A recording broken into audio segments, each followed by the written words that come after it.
নৌপরিবহন মন্ত্রণালয়ের উপদেষ্টা অবসরপ্রাপ্ত brigadier general doctor M Shakhawat Hossain বলেছেন, চট্টগ্রাম মেরিন একাডেমি দক্ষ মেরিনার্স তৈরির পাশাপাশি রাজস্ব আদায়ের কারখানা।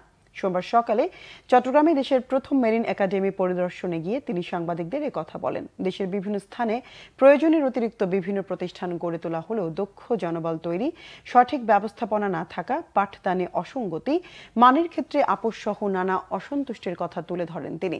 শীঘ্রই ব্যবস্থা নেওয়ার আশ্বাসও দেন নৌ উপদেষ্টা। এদিকে প্রাথমিক ও গণশিক্ষা উপদেষ্টা অধ্যাপক ডাক্তার বিধান রঞ্জন রায় বলেছেন, প্রাথমিক শিক্ষাই একটি শিশুকে জ্ঞানের প্রতি আগ্রহী করে, সে জায়গাটিতে জোর দিতে হবে। সকালে ময়মনসিংহের নেপ একাডেমি ভবনে সরকারি প্রাথমিক বিদ্যালয়ের নতুন যোগদান করা প্রধান শিক্ষকদের প্রশিক্ষণ কোর্সের সমাপনী ও সনদ বিতরণ অনুষ্ঠানে উপদেষ্টা এসব কথা বলেন।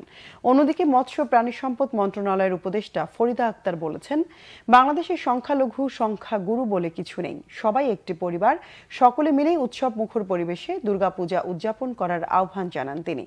টাঙ্গাইল জেলা প্রশাসক কার্যালয়ের সম্মেলন কক্ষে শারদীয় দুর্গা উৎসব উপলক্ষে মতবিনিময় সভায় তিনি একথা বলেন।